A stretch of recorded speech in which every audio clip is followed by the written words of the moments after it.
Et salut à tous! Hello! On espère que vous allez bien. Alors nous on va très bien. On est toujours dans la vallée d'Okanagan, pour vous situer.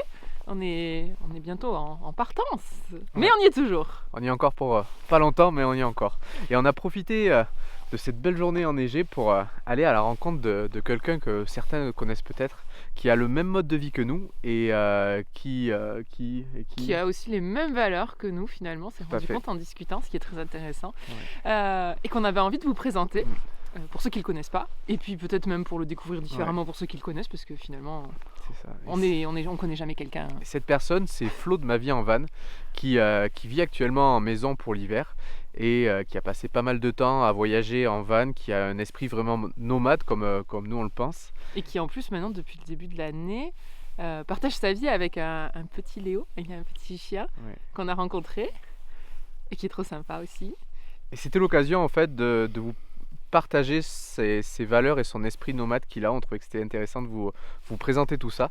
Donc, Sachant que ça rejoint ce qu'on vous partage souvent, ça vous montrera que finalement on n'est pas les seuls fous sur cette planète. voilà.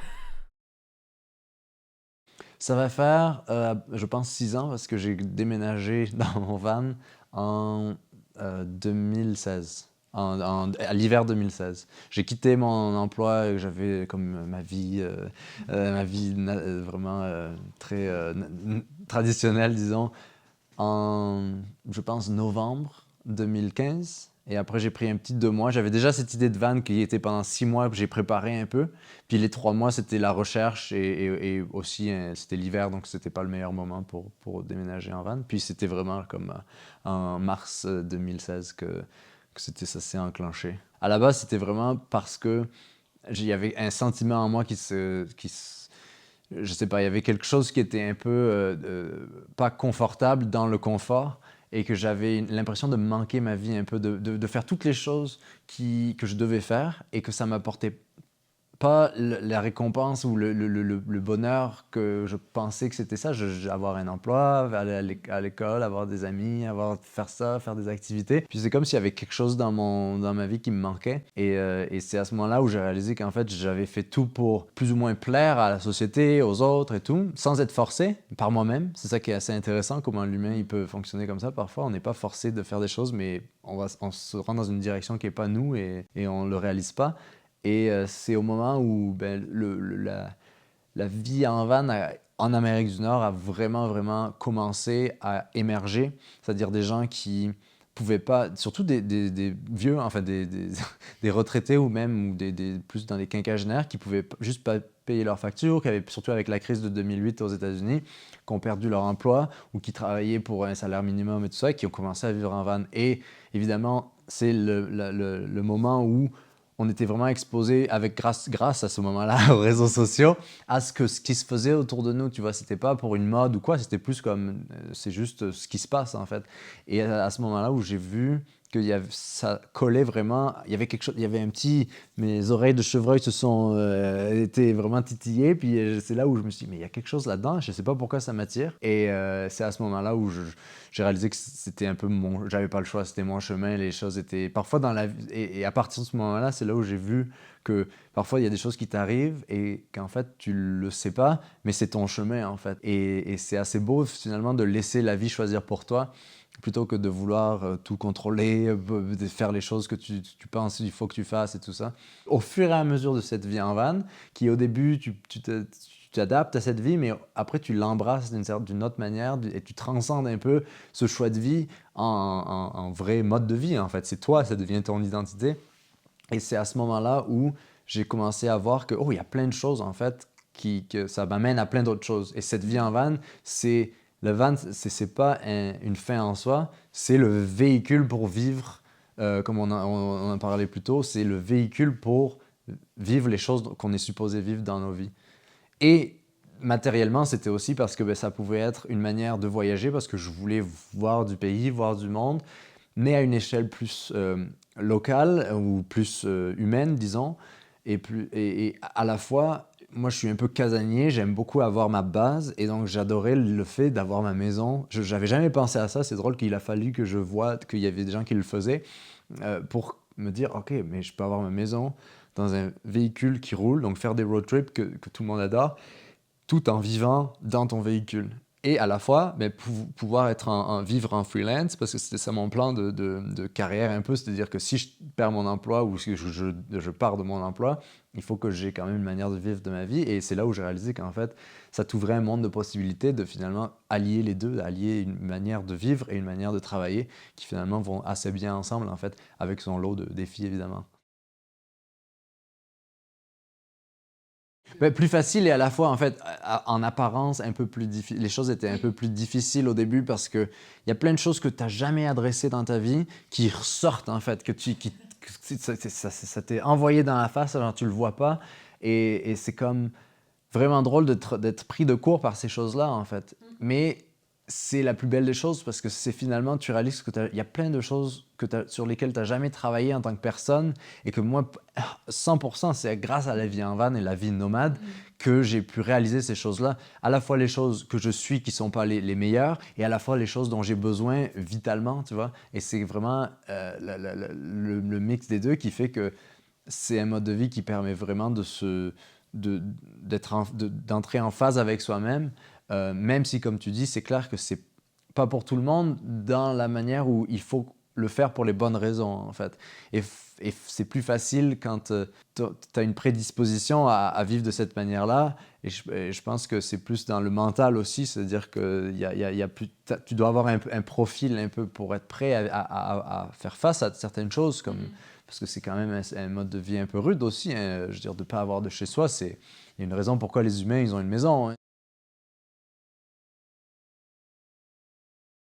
Je crois que sur le sujet de la santé mentale, en fait, c'est qu'avec mon expérience à moi, j'ai pu mettre le doigt dessus un peu et je réalise qu'en fait, c'est qu'il y a la facilité de la fuite dans le voyage. Vous le connaissez peut-être, c'est un ami youtubeur qui s'appelle Johan, qui a la chaîne qui s'appelle Johatsu.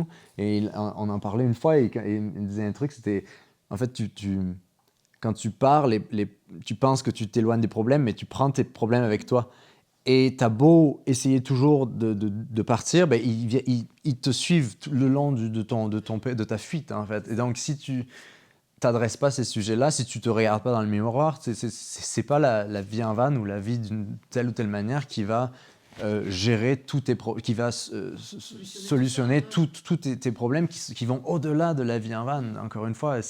Et je crois que c'est ça qui est assez intéressant, c'est qu'on peut très vite tomber quand on commence cette vie en van, on peut très vite tomber dans une sorte d'addiction au voyage. C'est très facile tous les jours d'avoir un endroit où on va aller. On va rouler, rouler, c'est magnifique. Et finalement, c'est ça, c'est une sorte de fuite, en fait. Et c'est très facile de tomber dans cette routine du nouvel endroit tous les jours. Et on se fait pas, je pense qu'en faisant ça, c'est bien, c'est pour ça qu'on part en vacances, mais à long terme, on fait pas face vraiment à soi et on est dans un évitement de soi.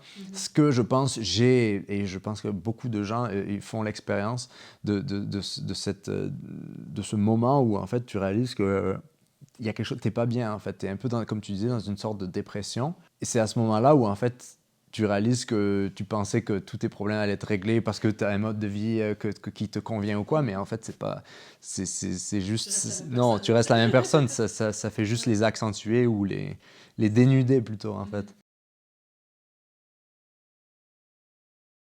Je crois que après j'ai peut-être été responsable pas responsable, mais j'ai contribué à ça en étant parmi ceux qui partageaient leur mode de vie, même si moi je voulais vraiment partager les bonnes comme les mauvaises choses, et ça donne qu'il y avait beaucoup de bonnes choses. Mais je crois qu'on idéalise beaucoup. Ça va au-delà de la vie en van, c'est plus relié aux réseaux sociaux. Il y a ce côté un peu d'idéaliser la vie des autres. Comme si moi, il y a des choses qui vont pas dans ma vie, eux, ils ont tout parfait, tu vois. Et je pense que c'est un peu une mauvaise chose parce que ça donne une mauvaise impression du fait que c'est comme si c'est trop facile, en fait. Et après, le problème, c'est que toi, quand les choses elles ont l'air trop faciles pour toi, c'est à ce moment-là où les autres vont se sentir mal à l'aise parce que finalement, ils réalisent pas que toi, tu trimes et que tu es en dépression ou que, tu vois, alors, parce qu'en fait, c'est aussi ta faute. Hein, mais c'est aussi que toi, nous, dans la société, on nous dit que quand on devrait se satisfaire de ce qu'on a, alors que finalement, moi, j'ai appris sur le tard, très récemment, que si tu ressens une chose, tu as le droit de le ressentir. C'est pas anormal. Non. Si tu as froid, Je pense que malheureusement, en tant qu'enfant ou même en tant qu'individu dans cette société, quand tu es dans une situation un peu privilégiée, disons, tu as froid dehors, on va te traiter, oh, mais fais pas ta moumoune ou ta chochotte ou quoi. Alors qu'en fait, tu as le droit d'avoir froid si c'est comment tu te ressens.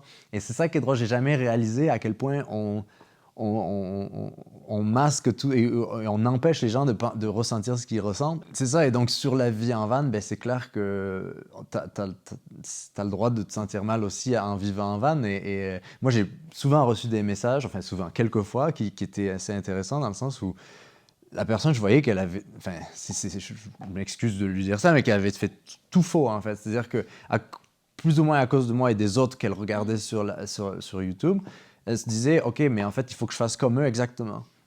Et tout fait, et après, c'est arrivé 2-3 fois où je reçois un email, un long email, je suis toujours honoré quand je vois l'histoire de quelqu'un qui se sent assez confortable de te partager quelque chose comme ça, d'assez profond, et c'était comme, ça m'a fait limite pas pleurer, mais genre vraiment être émotif dans le sens où la personne me disait, mais j'y arrive juste pas. Et là, c'est comme, je comprends pas, et vous êtes tous heureux, et là, je me sentais trop mal parce que j'étais comme, mais dans le fond, j'essaie de partager des choses qui sont moins bonnes aussi, je veux dire, mais à la fois, je veux partager du positif et c'est aussi transcender la réalité de partager en images et tout ça, mais c'est pas la vraie vie. Je veux dire, la vie, elle est tous les jours. C'est pas, on n'est pas dans une. Après, ça aussi, c'est l'époque télé-réalité depuis 20 ans, tu vois, qu'on pense qu'on peut tout savoir de quelqu'un. Et il y a plusieurs personnes, je pense, qui font ça, qui commencent une vie juste parce qu'ils pensent que c'est ça qu'ils doivent faire, parce qu'ils pensent que c'est cool ou quoi. Alors qu'en fait, que peut-être pour eux, c'est vivre d'une autre manière, c'est déménager soit en ville, soit à la campagne. Enfin, il y a une expression en anglais, c'est you do you. C'est comme tu fais toi.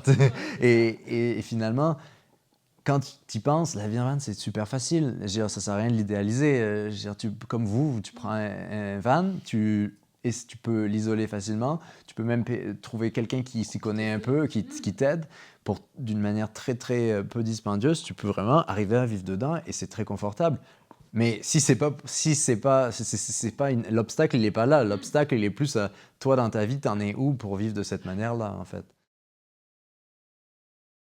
Après, c'est parce que je pense que la vie en van, et c'est la beauté de la chose aussi, c'est que ça te met face à des contraintes qui sont vraiment primaires, en fait. Et qu'on ne réalise pas, qu'on prend pour acquis ces choses-là. Enfin, moi, c'est le premier hiver que je passe, enfin c'est même pas l'hiver encore, mais qui commence à faire froid, que je passe dans une structure vraiment solide où avec un bouton, je peux choisir mon eau chaude. Je suis heureux d'avoir vécu pendant, je veux dire, c'est presque un quart de ma vie d'une manière où ces choses-là n'étaient pas... J'ai pu redéfinir mon accès à ces choses-là pour vraiment les apprécier. Et je pense que quand tu les as tout le temps, ben on s'habitue très vite au confort.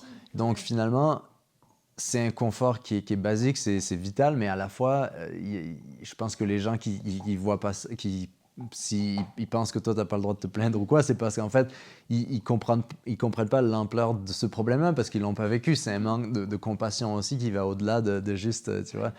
Et je crois que c'est une autre chose que la vie. Et donc, d'où l'intérêt de faire ces observations-là sur la vie en van, c'est que ça te montre un peu. Enfin, je sais pas, moi, ça m'a fait beaucoup travailler sur la compassion que tu peux avoir. Ça m'a rendu beaucoup plus empathique. Enfin, je suis quelqu'un qui a pas mal d'empathie, mais parfois pas nécessairement de manière saine. Mais à la fois, ça m'a fait comprendre que, OK, il y a des gens qui vivent difficilement et il y a des gens qui vivent d'une manière très luxueuse. Mais à la fois, ce qui compte, c'est ton intérieur à toi, c'est toi où tu en es. Parce qu'il y a des gens qui vivent de manière très luxueuse, et c'est souvent le cas, qui sont très tristes, et des gens qui n'ont pas d'accès à l'eau potable et qui, en fait, qui n'ont pas de problème avec ça. Et c'est le concept, tu vois, des vraies richesses. C'est quoi la vraie richesse? C'est comme...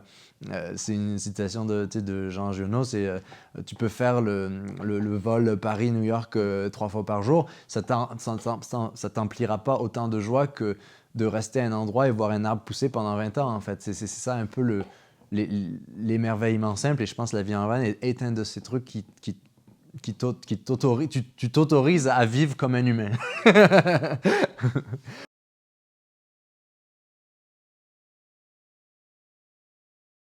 Et après, je pense que quand les gens ils parlent d'une certaine manière, genre tu consommes trop d'essence ou tu fais telle ou telle chose, je crois c'est parce qu'en fait il se trouve dans une position où c'est assez facile en fait de dire ces choses-là parce que c'est un peu comme, et surtout aussi un peu culturel aussi. Je crois que les latins ou les francophones, et il y a ce côté un peu tu n'as pas le droit de faire quelque chose pour toi, donc on va trouver toutes les raisons pourquoi tu ne devrais pas le faire. Et au final, nous étant peut-être exposés un peu plus à ces choses-là parce qu'on a les retours, parce qu'on partage une manière de vivre notre vie, c'est de documenter, d'être créatif et d'avoir une audience plus ou moins. Donc on est plus exposé à ces retours-là, et je pense qu'ayant fait cette expérience-là, on donne beaucoup trop d'importance à ces choses-là qui sont très minimes, mais c'est juste qu'elles sont vocales, tu vois, elles sont très fortes, ces commentaires-là ou ces remarques-là, et qui au final, c'est-à-dire quelqu'un qui pense ça, en fait il se parle à lui, tu vois, et c'est assez intéressant de voir ça, qu'au final la plupart des gens en fait S'autocritique un peu. ouais, c'est ça. Et qu'au final, il n'y a rien non plus. C'est ça, il n'y a rien d'extravagant, mais il n'y a rien non plus de. Je sais pas, encore une fois, you do you. Je sais qu'une grande partie des choses que dans ma vie j'ai pu faire, c'est aussi ou ne pas faire plutôt, c'est aussi à cause de cette mentalité-là un peu. Hein. C'est vraiment à cause du fait que on te dit que tu n'as pas le droit de ressentir ce que tu ressens ou d'être ce que tu es. Et sans être tout le monde a le droit d'être. Tu vois, c'est sûr, la vie, c'est compliqué. La vie, c'est compliqué. Il y a des contraintes et tout ça. Après, je pense que il y a beaucoup de gens qui auraient aimé faire des choses de leur vie, et on prend plein d'excuses pour pas faire ces choses-là. Donc soit on va s'auto-flageller à dire oh, je pourrais pas faire ça, et soit on va flageller les autres pour se plaindre de ne pas faire ce qu'on veut faire. Et enfin, je veux dire, il y a plein de gens qui aimeraient encore, et qui ont peut-être la cinquantaine, la soixantaine, et qui se disent oh, maintenant je suis trop vieux ou quoi. Moi je rencontre des gens, ils ont plus de 70 ans et ils vivent sur la route. Quand les gens ils disent oh mais t'as des enfants, ils ont la quarantaine, ils ont 3 enfants. C'est comme, je veux dire, j'ai traversé le Canada à vélo. J'ai avec un ami il y a beaucoup de temps, il y a 11 ans maintenant, ne rajeunit pas. On a rencontré 2 fois une famille au complet qui avait 4 enfants, 2 sur vélo et 1 sur chariot, et qui faisait de l'Alaska à la Patagonie. C'est comme un moment, si tu veux faire quelque chose, c'est qu'en fait, il n'y a que toi qui peux le décider. Mais c'est juste que c'est clair qu'il faut abandonner d'autres choses. Ça revient au confort. C'est si tu veux vivre certaines choses, il faut abandonner d'autres choses. Et il y a aucunement... c'est pas un jugement de valeur, en fait. C'est juste ton choix à toi. Mais il faut être prêt à abandonner quelque chose. C'est ça, c'est clair. Tu mets le doigt sur un truc intéressant, parce que ça, voir la vie de cette manière-là, il y a 10 ans et tout ça, j'ai l'impression que souvent, enfin moi ce que j'observe, c'est que quand tu vieillis et tu as un certain âge, tu acceptes ce que tu es. Comme si l'humain, il était figé une fois c'est comme si tu grandis et après, tu es le seul être dans la nature qui, après, je sais pas, 21 ans, 25 ans, peu importe, t'es ça pour le reste de ta jour.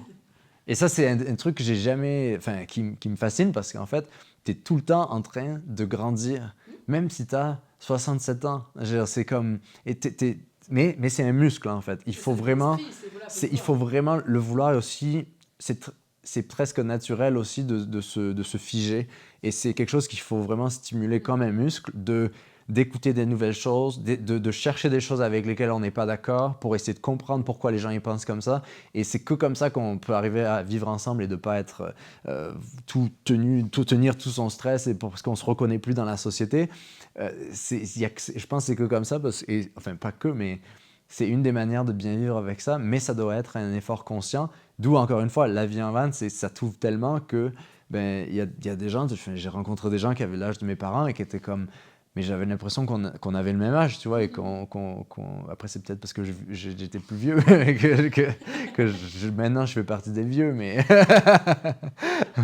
je sais pas, moi j'ai toujours cette impression d'être un enfant en fait, mais dans ma vingtaine, au début de ma vingtaine, quand je vivais pas en van et que je faisais tout ce qu'on me demandait ou ce que je pensais qu'on me demandait, je me sentais toujours plus vieux. Et j'ai l'impression qu'il y a toute une partie de ma vie, de 15 à 25 ans presque, disons, où j'ai vécu beaucoup plus vieux. J'ai pas apprécié ma jeunesse, en fait. Parce qu'il fallait être sérieux et il fallait, tu vois, il fallait être au garde à vous et puis juste suivre ce que la société te dit ou ce que toi tu veux être parce que tu penses qu'il faut être ça. Et après, je me sentais un peu triste pour moi-même quand je repense à ça parce que je me dis, aujourd'hui, je peux vraiment comme apprécier les choses et je me dis mais pourquoi j'ai pas fait ça plus tôt et profiter du fait que il y a 20 ans j'aurais pu faire d'autres, il y a 10 ans j'aurais pu faire d'autres choses, mais je suis pas vieux, mais il y a 10 ans j'aurais pu faire ces choses-là et donc ça me pousse à me dire ok, j'ai encore du temps. Il y a une chanson des Colocs, qui est un groupe québécois que j'adore, ça s'appelle « Il y a encore du temps pour essayer ». Et je pense que c'est un peu ça la leçon, c'est qu'il y a encore du temps pour essayer, peu importe où tu es dans ta vie, peu importe si la personne qui nous écoute ou qui regarde des trucs sur Internet, elle a 20, 30, 40, 50, 60, c'est pas une question d'âge en fait.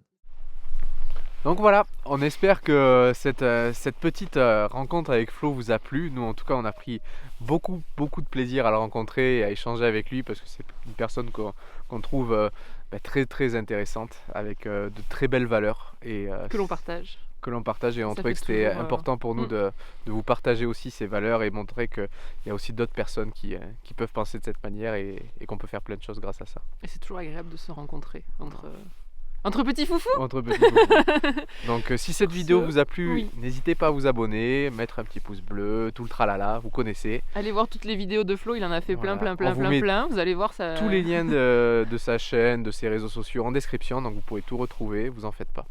Et puis d'ici la prochaine vidéo, surtout portez-vous bien. On vous embrasse et nous on va rentrer dans le van avant de se faire ensevelir de par se faire ensevelir par la neige et de demander à Jack de venir nous chercher. Je pense qu'il y arrivera pas. Bisous. À bientôt.